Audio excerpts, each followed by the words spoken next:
Nexans has been awarded 175 million euro by NSP Transmission Inc., which is an Emera subsidiary, and for the Cabot Strait contract. This Cabot Strait contract consists into subsea cables to go from the Newfoundland Island, which is part of the Labrador Newfoundland Canadian province, to connect to the Nova Scotia province of Canada.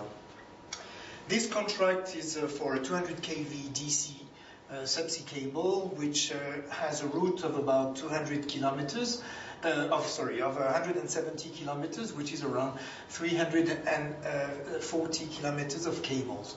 But if we want to look at the larger picture and the rationale of for this project, we have to look at the Churchill River and the Churchill Falls. Churchill Falls is a well-known area for hydropower, and along the Churchill River, in the lower part, there's the Muskrat Falls, which is another dam, and the idea with this full project is to bring hydropower to Newfoundland Island first, and then second, to continue to bring this power through the Cabot Strait into the Nova Scotia. The idea being to bring hydro, renewable, clean power to the areas and help Canada to meet their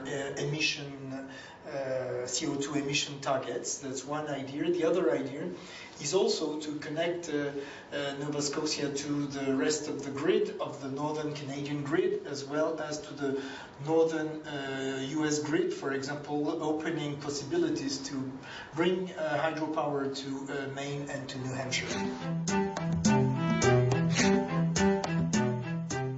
These high voltage cables are using DC, are using the mass impregnated technology, so they will be manufactured in our Norwegian plant of Halden for one part, and the other part will be manufactured in our Japanese plant, which is based in Tokyo Bay. In both cases, the cables will be transported to the site through barges, Nexans barges, and will be installed using the Skagerrak vessel, which is a well-equipped vessel with turntables, with a turntable, in order to perform the laying.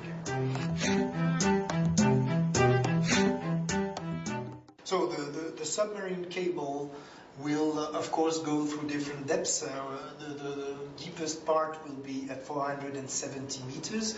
It will be laid, as I said, using the Skagerrak, and it will be buried using a jetting technique through the Nexans Scapjet, which is a remote operated vehicle, particularly optimized for this kind of trenching and burying, as well as in some areas some rock placement in order to improve the protection of the cable. And of course there will be two kilometer parts of land cable on both sides, on the Newfoundland side and on the Nova Scotia side. Those land cables will be installed underground, and they will be also equipped with optical fibers to monitor the capacity of those cables.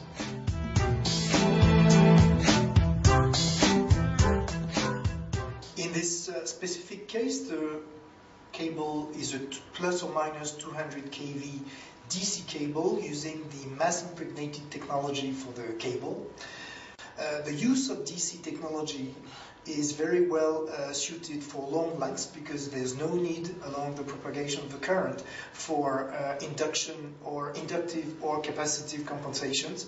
So this technology is well suited for long lengths, and on top of that, it's a technology which has very low loss in the propagation of the current. So it's a very efficient, DC efficient connection.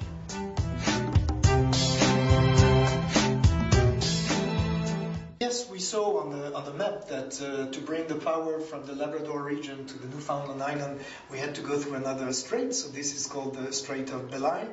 Nexans was awarded this contract at the beginning of 2013 by the utility Nalcor. We are, of course, now working actively on the contract. The design is finished, the testing is finished, and we plan to start the manufacturing by the end of this year. The target being, of course, to have everything installed by the summer 2016.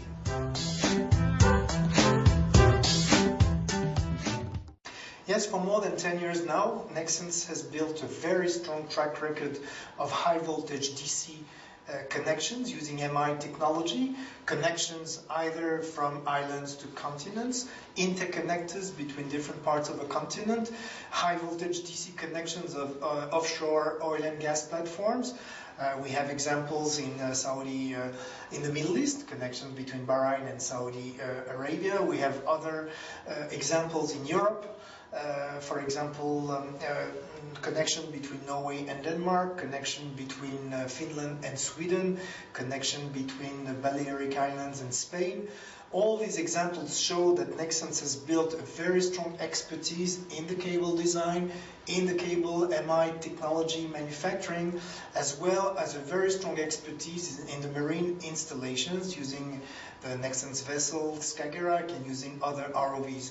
So on top of this expertise, Nexans has also increased the capacity, the manufacturing capacity in the Halden factory, and as well as done some work in the Japanese factory in Tokyo Bay. So it means that we now have a very strong background to leverage upon, to work with our customers, to work with the transmission system operators.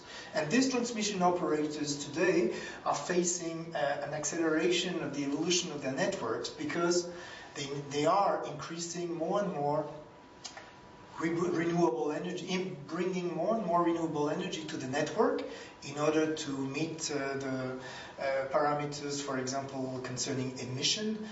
And this here is shown through hydropower, but we have plenty of other examples where wind power or solar power could be connected through long lengths connections to a network. Another important point for utilities is to make the grids more robust and improve the security of supply in the network.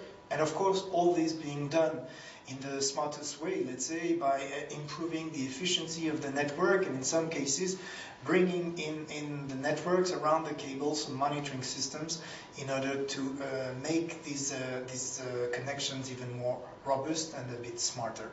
So we believe that Nexans is well equipped to follow our transmission system, the transmission system operators in the world in order to improve the networks.